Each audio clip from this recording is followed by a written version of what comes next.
Bonjour peuple de Dieu, bonjour. Voici une autre journée que l'Éternel a faite, nous allons nous y réjouir et avoir de la joie. Je voudrais vous parler de le sang, la relation entre la vie et le sang, et quand on les verse, donc quand on tue quelqu'un, comment cela ouvre les portails, et les portes d'une dimension à une autre. Dans le livre de Lévitique, Dieu nous dit que la vie est dans le sang. Il nous recommande de ne pas manger la nourriture qui a le sang. Il nous demande de ne pas faire cela parce qu'il conclut en disant la vie est dans le sang. Donc là où il y a le sang, il y a la vie. Donc c'est pour cela que certaines personnes n'aiment pas donner leur sang pour des transfusions, à moins que ce ne soit quelqu'un de leur famille. Et c'est à cause de cela. Parce que là où il y a le sang, il y a la vie. Et j'ai eu à entendre des témoignages de sorciers qui disent que le sang brille la nuit comme de l'or, comme du métal, comme s'il y avait une lumière à l'intérieur qui brille. Et je peux croire cela. Je n'ai jamais été sorcière, donc je n'ai jamais vu cela, mais je peux croire, si la Bible nous dit que la vie est dans le sang, donc c'est la vérité. Mais cela étant dit, partout où nous voyons des sacrifices en masse, nous voyons un changement. Alors là maintenant, avec la situation que nous sommes en train de vivre, mon idée, quand j'avais écrit le titre, c'était de vous parler des civilisations précédentes. Je pourrais y retourner plus tard. Mais restons dans cette situation dans laquelle nous sommes. Euh, il y a eu un... Je ne sais même pas par où commencer tellement le sujet est vaste. Euh, il y a ce monsieur qui s'appelle Albert Pike, qui était un général de l'armée sudiste ici aux États-Unis, qui s'est battu pendant la guerre de sécession et qui était un monsieur très grand de taille, bien costaud et tout ça, qui est celui qui a grandement ravivé la franc-maçonnerie ici aux États-Unis avec les révélations qu'il recevait. C'était un monsieur qui allait dans la nature, qui engageait des prostituées, c'était toujours les mêmes, et ils avaient ce qu'on appelait un banquet, ils mangeaient très bien, ils buvaient très bien, et ils avaient une orgie sexuelle, of course, euh, et le tambour n'arrêtait pas pendant 3 jours, le feu ne devait pas arrêter pendant 3 jours, et quand il faisait cela, alors il entrait en transe et il écrivait. Et c'est comme ça qu'il a révélé beaucoup de choses. C'est comme ça que beaucoup de choses ont été établies. Euh, C'était au XVIIIe siècle qu'il a vécu, mais il correspondait avec un ami à lui qui s'appelait Manzini, un Italien, qui habitait là-bas en Italie. Et leur correspondance, lui, ce que Albert Pike recevait, il écrivait un programme, un planning qui devait être suivi. Et il disait qu'il avait reçu des révélations du maître, du Dieu qu'il adorait. Et c'est de là qu'il a reçu toutes ces informations-là. Et le planning parle de la Première Guerre mondiale. Donc d'abord on nous parle de la guerre de Crimée, on nous parle de la guerre mondiale, la première. Et qu'est-ce qu'il faut faire pour que la guerre arrive? Et on nous parle de la Deuxième Guerre mondiale. Qu'est-ce qu'il faut faire pour que la guerre arrive? Et on nous parle de la Troisième Guerre mondiale. Et bizarrement, il nous parle de ISIS. Il nous parle de ce que l'islam va être. Il parle du faux témoin qui va venir. Et il parle de maladies et de pénurie de nourriture. Et alors maintenant, de ce désordre-là, il faudra créer un nouvel ordre. Donc, créer le chaos pour pouvoir créer un nouvel ordre. Donc, c'est un message que nous voyons et enfin pas bizarrement, j'avais entendu parler vaguement de lui, à l'époque je ne priais pas. Mais quand j'ai commencé à prier, j'ai commencé à être emmenée par l'Esprit de Dieu. Parce que je vous ai dit qu'il est le même hier, aujourd'hui et pour toujours. Moi j'y crois, je vis la Bible, moi, je la vis. Euh, et il y a beaucoup de choses que je ne peux pas partager pour des raisons qui sont évidentes, mais il y en a d'autres pour ne pas. Parce que l'Église aujourd'hui est tellement petite en raisonnement et en réaction, on a été limité. Donc on prie, bénis-moi ma maison, mon mari, mes enfants, bénis-moi ma maison, mes enfants. Il m'a donné une grande force d'influence, un scope. Et, euh, et ce que je veux dire, c'est qu'ils ont Ce programme-là est venu de Satan lui-même, parce qu'Albert Pike n'était pas un homme normal. Je vous ai parlé des réformateurs, et nous avons beaucoup de réformateurs. Il était l'un des réformateurs. Il était l'un des réformateurs. Et sa mère voyait cet homme qui venait s'accoupler avec elle. Et c'est comme ça que cet enfant-là est né. Et quand vous retournez dans l'histoire, vous voyez qu'il y a beaucoup de personnes influençables, ou influenceurs, qui sont nées dans des circonstances particulières, que leur maman voyait un homme qui venait s'accoupler avec elle. Alexandre le Grand, la maman de Napoléon, ils sont nombreux. Quand vous commencez à étudier cela, vous voyez que ils étaient là. C'est nous qui ne voyons pas. Et alors, donc lui, Albert Pike, était un fils à Satan. Hein, et c'est comme ça qu'il était branché. Et qu'il recevait, après ces 3 journées d'orgie et d'excès, il recevait ces messages-là. Donc c'est une prophétie satanique qui est établie pour le monde. Alors maintenant, voilà ce qui se passe. Donc on est en train de vivre, il y a les prophéties qui sont dans la Bible. Notre prophétie à nous vient de la Bible. Mais ce que j'ai découvert, l'Apocalypse c'est un livre qui peut faire peur si on ne sait pas de quoi il s'agit. Mais le problème qui est là, c'est que quand ce corona a commencé, je priais et j'ai dit, mon Dieu, cette année, 2020, est vraiment une année intéressante. Et j'ai fini de prier, puisque je sais que la prière est un dialogue. Je me suis tue, je me disais, il va peut-être me parler. Il est un Dieu souverain. Et une pensée me vient en tête et me dit, donc ça suffit, c'est tout, vous acceptez? Je lui ai dit, je ne comprends pas. Il dit, vous acceptez ça. Il y a un gouvernement, et j'ai entendu Daniel 9:6, et for unto us a child is born, for unto us a son is given, and the government shall rest upon his shoulder. Il y a le gouvernement de Christ. Il me dit, donc vous acceptez, parce que tous les chrétiens prient pour la protection. Tous les chrétiens prient pour l'aide, qu'ils puissent avoir la nourriture, qu'ils puissent avoir l'eau, le papier toilette, les choses de base. Et vous acceptez ça. Donc, on vous impose un programme et vous acceptez. Et c'est là où le soldat en moi s'est réveillé. J'ai dit, hein? Vraiment? Et il dit, non, il ne faut pas accepter. Personne ne se tient debout devant moi pour contredire ça. Personne ne fait une pétition devant le trône pour contredire. Tout le monde prie pour la protection, mais personne ne dit non, pas encore, non, je refuse. Je vous ai dit que ce que vous liez sur terre, je vais le lier là-haut. Alors je me suis levée, je me suis dit, mais c'est tout ce que j'attendais, il fallait juste le dire. Et une autre idée m'est venue en tête. L'homme et la femme, il a créé à son image. L'homme a ses points forts et ses points faibles, la femme a ses points forts et ses points faibles. Et ensemble, je suis une féministe pour ceux qui aient du salaire.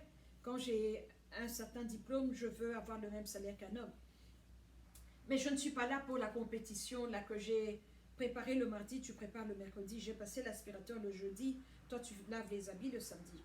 Je suis convaincue, je vis que les hommes ont leurs choses et les femmes, on est différents, on est complémentaires, on n'est pas ennemis. C'est ce que je crois. Mais maintenant, cela étant dit, Dieu, comme il nous a créé à son image et à sa similitude, utilise un homme d'une certaine manière. Il y a des choses que seul un homme peut donner à Dieu. Il y a des choses que seule une femme peut donner à Dieu. Et quand nous venons ensemble et que nous avons la même croyance et le même sérieux, nous allons accéder à de grandes choses. Mais là, la femme en moi, parce que le Saint-Esprit est un homme, il n'est pas une femme, il est un homme. Je me suis dit, qui peut amadouer un roi? Qui peut parler à un homme mieux qu'une femme? Je sais ce qu'une femme a et ce qu'une femme doit être. Je me suis mise à genoux. Ça m'a rappelé l'histoire de la dame avec le alabaster box, celle qui a lavé les pieds de Jésus avec l'huile d'onction. Il fallait être femme pour faire ça. Un homme ne pouvait pas faire ça un autre homme. Il y a des choses qu'une femme peut faire. Et j'ai senti que c'était ce moment féminin de prier, de pleurer, de pétitionner devant Dieu. Et c'est ça que j'ai fait. Jusqu'à 2h30, je priais et je pleurais. pour le monde, en tant que maman qui a un enfant qui vient à peine de commencer l'université. En tant que mère, je ne veux pas voir les enfants mourir, je ne veux pas voir les papas mourir. J'ai commencé à plaider, je me suis tenue à la brèche, comme seule une femme peut le faire. Et, et quand j'ai fini, maintenant j'ai dit, Saint-Esprit, je viens faire un procès à Satan. Devant le trône de grâce, je viens devant le trône faire un procès à Satan et à son système. Et j'ai dit ce que j'avais à dire, j'ai fini, j'ai été dormir. Et je me suis vue avec un groupe de personnes. On est arrivé dans un château fort. À la porte, on nous a dit, vous n'allez pas entrer. J'ai dit, nous allons entrer. On est venu voir Satan. Non, on est venu voir Lucifer. Et lui-même, il est venu. C'est pas la première fois que je le vois. Il est venu, il nous a laissé entrer. On est entré. Et je lui ai donné un parchemin avec le cil, un cil rouge qui venait de Dieu. Je lui ai donné, il l'a lu. Il dit, ce n'est pas possible, mes troupes ont déjà été dispersées. Ils sont déjà partis. Je lui dis, rappelez-les, ça ne vient pas de moi, ça vient du Très-Haut. Moi, j'ai parlé, quelqu'un d'autre a parlé. Je n'étais pas seule. C'était un travail d'équipe. Et la personne qui a fini lui a dit, tu as jusqu'à vendredi pour tirer tes troupes. Jusqu'à vendredi, c'est ça que j'ai vu. Et il était fâché, il a rendu le rouleau et on est parti. Mais ce que je sais, ce que je dis, c'est que ce virus a été créé dans un laboratoire. Beaucoup de personnes savent et savaient quel est le programme, quel est le problème et qu'est-ce qu'ils veulent accomplir. Ça, c'est eux.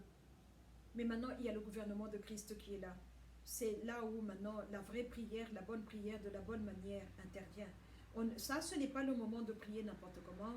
Ça, ce n'est pas le moment de se mettre sous l'autorité d'une personne religieuse parce qu'on croit qu'il est plus loin que toi.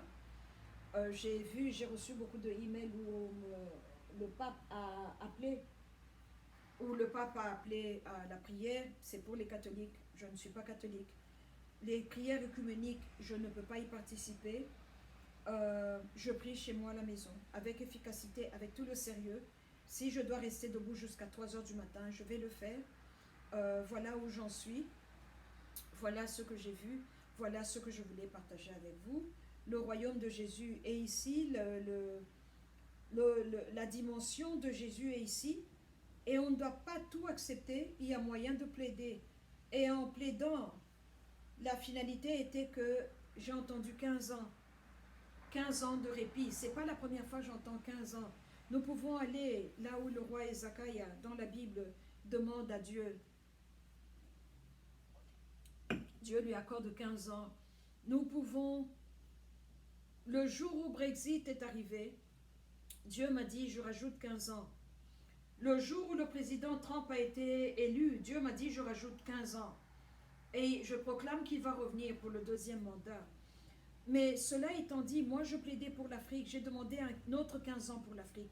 Parce que le temps a été créé par Dieu, le temps est la 4e dimension. Il a été créé par Dieu, il est le maître de nos temps et de nos circonstances, il a déclaré la fin depuis le commencement. Donc lui seul peut aller et arrêter le temps, mettre pause. J'ai demandé pause pour l'Afrique, pause pour les enfants mélanisés. Voilà ce que j'ai vu. Donc, prions avec efficacité, prions avec méthode. Nous avons besoin de toutes les prières, mais que chacun prie dans la hauteur là où il est. Mais quant à moi je suis au niveau de plaider et d'être au niveau du tribunal. Porter plainte contre certaines personnes, contre certaines structures, parce que, et eux, et moi, nous savons que Dieu existe. Je parle du Dieu créateur, le Dieu propriétaire et gardien de tout ce qui est. Parce que quand Dieu garde un continent, par exemple, il a fermé les barreaux et les fenêtres, alors nous sommes protégés. Parce que la Bible nous dit que ceux qui gardent, quand Dieu ne garde pas, ceux qui gardent en vain. Alors se tenir à la brèche veut dire que il y avait une coupure, je me tiens là à la brèche, mais je vois le problème qui vient et je vois aussi celui qui résout les problèmes. Voilà où j'en suis. Ce n'est pas un endroit drôle.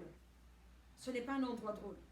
Et c'est pour ça que l'Église, quand on prêche sur la dîme, tu as dit que tu vas nettoyer, nettoie, tu as donné ta parole, donne la parole. Ce n'est plus de mon niveau.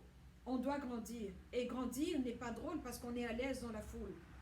J'étais à l'aise dans la foule comme tout le monde. Maintenant, être seul à des hauteurs où on voit que c'est une montagne où nous allons, ce n'est pas drôle. Mais c'est là où nous sommes et nous avons besoin de tout le monde dans l'armée bouger selon les ordonnances du Saint-Esprit parce que nous prenons tous nos ordres de lui. Nous sommes tous des instruments entre ses mains.